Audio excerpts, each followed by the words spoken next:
அனைவருக்கும் வணக்கம். ஜூன் 20 பார்க்கலாம். ஃபர்ஸ்ட் நியூஸ் என்ன அப்படின்னா, தமிழக முதல்வர் சட்டப்பேரவையில் அனௌன்ஸ் பண்ண நியூஸ் வந்து பார்க்கலாம். சென்னையில் காந்தி மண்டப வளாகத்தில் சுதந்திர போராட்ட வீராங்கனை வேலு நாச்சியாருக்கு சிலை நிறுவப்படும் அப்படின்னு சொல்லியிருக்காங்க.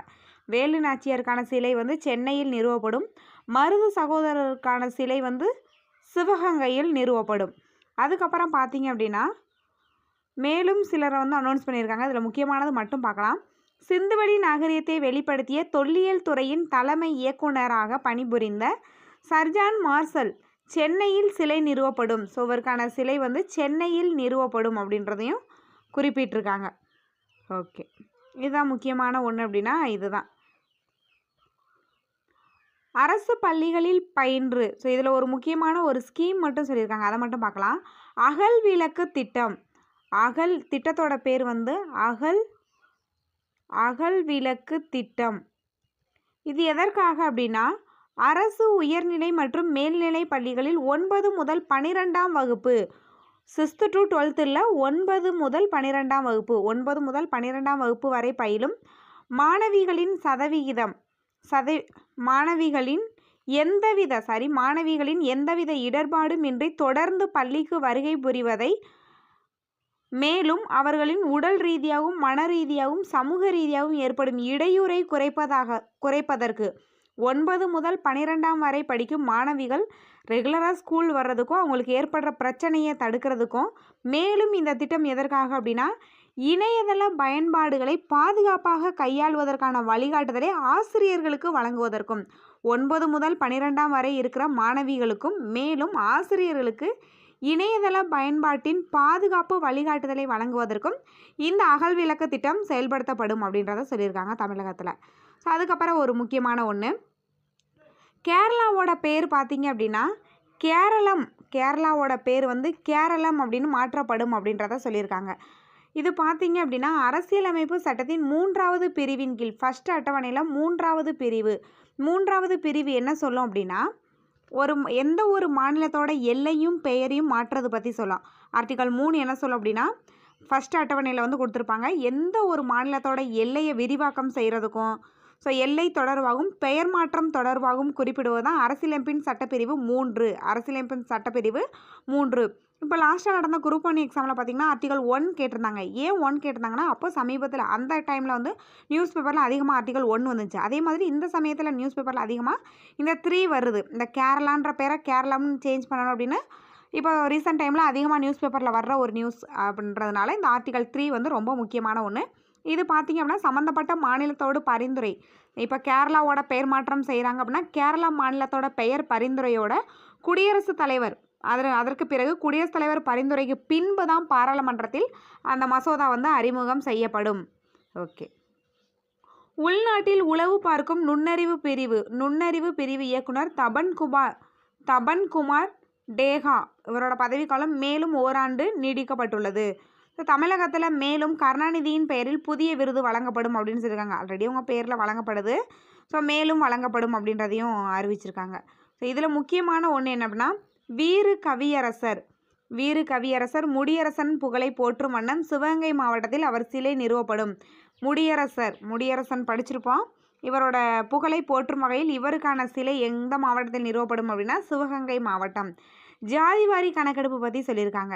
ஸோ அந்த ஜாதிவாரி கணக்கெடுப்பு அப்படின்றது என்ன விதிக்கு எதிர்ப்பாக இருக்குது அப்படின்னா, ஆர்டிகல் 17க்கு எதிராக இருக்கிறதா என்ன அப்படின்னா இந்த ஜாதிவாரி கணக்கெடுப்பு. ஸோ அதில் என்ன கொடுத்துருக்காங்க அப்படின்னா, அரசமைப்பு சட்டத்தின் 17வது பிரிவு ஜாதி ஒழிக்கப்பட வேண்டும், அதாவது ஜாதிய பாகுபாடு களையப்பட வேண்டும் அப்படின்னு சொல்கிறதான் ஆர்டிகல் 17. ஸோ இருப்பினும் ஜாதி வாரியான கணக்கெடுப்பு நடத்தணும் அப்படின்றது தேவையான ஒன்று தான். ஸோ இருப்பினும் இந்த ஆர்டிக்கலை வந்து நமக்கு கொடுத்துருக்காங்க, ஜஸ்ட் தெரிஞ்சு வச்சுக்கலாம். அடுத்தது, விருதுநகர் மாவட்டம் வெம்பக்கோட்டையில் 3வது கட்ட அகழாய்வு நடைபெறுகிறது. விருதுநகர் மாவட்டம் வெம்பக்கோட்டையில் இந்த ஆண்டு நடைபெறுவது 3ஆம் கட்ட அகழாய்வு. முதல் கட்ட அகழாய்வு 2022லையும், 2வது கட்டம் 2023, 3வது கட்டம் இந்த ஆண்டு 2024. ஸோ இதில் பார்த்தீங்க அப்படின்னா, சிகை அலங்காரத்துடன் கூடிய பாவை எனப்படும் சுடுமண் பொம்மையின் தலைப்பகுதி கிடைத்துள்ளது. இப்போ வந்து 3வது கட்ட அகழாய்வு நடக்குது. அடுத்தது நிலவின் இருள் பகுதியில் இருந்து மாதிரிகள் பூமிக்கு சேகரிக்கப்பட்டுள்ளது. ஸோ இது எந்த விண்கலம் அப்படின்னா சீனாவோட, இது பழைய நியூஸ் தான், சீனாவோட சாங்கே 6, சீனாவோட சாங்கே 6. சிம்பிளாக தான் கொஸ்டின் இருக்கும். சாங்கே 6 அப்படின்ற ராக்கெட் எந்த நாட்டுடன் தொடர்புடையது அப்படின்ற மாதிரி கொஸ்டின் இருக்கும். சீனா. இது எதை பற்றி ஆய்வு அப்படின்னா நிலவில்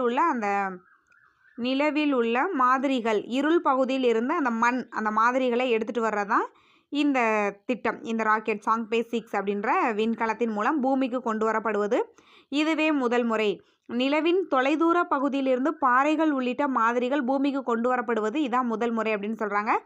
எந்த திட்டம் அப்படின்னா சாங்கே 6. ஓகே, அடுத்த நியூஸ் என்ன அப்படின்னா, இப்போ 1975 பிரதமராக இருந்த இந்திரா காந்தி அம்மையார் என்ன பண்ணியிருப்பாங்க அப்படின்னா 1975 அவசர நிலையை அனௌன்ஸ் பண்ணியிருப்பாங்க. 1975 ஜூன் 25 அனௌன்ஸ் பண்ணியிருப்பாங்க. அதன் பிறகு தற்போது வரை அந்த அவசர நிலையை வந்து அனௌன்ஸ் பண்ணதே இல்லை. 1975 ஜூன் 25 இதோட 50 ஆண்டுகள், இந்த ஆண்டு வந்து 50 ஆண்டு அப்படின்றத வந்து சொல்லியிருக்காங்க. ஸோ இதுதான் நியூஸ் பேப்பரில் அதிகமாக நியூஸாக வந்து வந்துட்டுருக்கு. 1975 ஜூன் 25 அப்போதைய பிரதமரால் கொண்டு வரப்பட்டது. அடுத்தது இந்த நியூஸ் பார்க்கலாம். இதில் ஒரு முக்கியமான ஒரு நியூஸ் என்ன அப்படின்னா, சமீபத்தில் குஜராத்தில் ஏன்னா இந்த மாதிரி ஒரு கொஸ்டின் அதிகமாக இப்போ கேட்டுகிட்டே இருக்காங்க. சமீபத்தில் குஜராத் மாவட்டத்தில் நிலக்கரி சுரங்க பணியின் போது 4.7 ஆண்டுகளுக்கு முந்தைய 15 மீட்டர் நீளமுள்ள பாம்பின் புதைப்படிவம் ஒன்று தொல்லுயிர் ஆய்வாளர்களால் கண்டுபிடிக்கப்பட்டது. அதை என்ன சொல்லுவாங்கன்னா வாசுகி இண்டிகஸ். ஸோ இது ரொம்ப ரொம்ப முக்கியம். வாசுகி, இதே போல் ஒரு கொஸ்டின் ஆல்ரெடி கேட்டிருந்தாங்க. வாசுகி இண்டிகஸ் அப்படின்றது ஒரு பாம்போட வாசுகி இண்டிகஸ் என பெயரிடப்பட்ட புதைப்படிவ அந்த தொல்லுயிரியாளர்கள் வந்து கண்டுபிடிச்சிருக்காங்க. இது பாம்போட நேம் அப்படின்னு தான் சொல்கிறாங்க.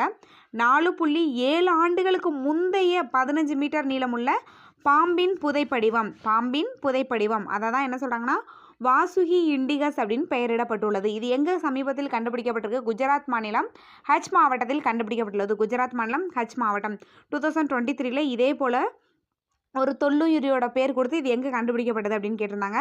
ஸோ இது வந்து வாசுகி இண்டிகஸ் அப்படின்றது அது ஒரு பாம்பினம். இது எங்கே கண்டுபிடிக்கப்பட்டிருக்கு அப்படின்னா குஜராத். அடுத்தது வந்து இப்போது சமீபத்தில் ரயில் விபத்து பற்றி கொடுத்துருக்காங்க. ஒடிசா மாநிலம் பாலசூரில் கடந்த ஆண்டு 200 உயிர் பலி ரயில் கொடூர விபத்து வந்து நடந்திருக்கும். அதே போல் இந்த வருஷம் பார்த்திங்க அப்படின்னா மேற்கு வங்க மாநிலம் டார்ஜிலிங் மாவட்டத்தில் கஞ்சன்சங்கா விரைவு ரயிலில் வந்து விபத்து ஏற்பட்டிருக்கு. ஓகே, எந்த மாநிலம் எந்த பகுதி அப்படின்றதையும் பார்த்து வச்சுக்கோங்க. மேற்கு வங்கம் டார்ஜிலிங். அடுத்தது வந்து இது வேர்ல்டு நியூஸ். அமெரிக்காவில் இது வந்து சமீபத்தில் விபத்தை ஏற்பட்டிருக்கும். டாலி கப்பல் அமெரிக்காவின் ஆற்று பாலத்தில் இடித்து சேதப்படுத்தியது. அது ஒரு மாகாணம் கொடுத்துருக்காங்க, அந்த அளவுக்கு நம்ம படிக்க வேணாம். அமெரிக்காவில் டாலி சரக்கு கப்பல் ஒரு பெரிய விபத்தை ஏற்படுத்தியிருக்கோம். டாலி சரக்கு கப்பல் சமீபத்தில் விபத்தை ஏற்படுத்திய டாலி சரக்கு கப்பல் எந்த நாட்டை சேர்ந்தது அப்படின்னா அமெரிக்கா.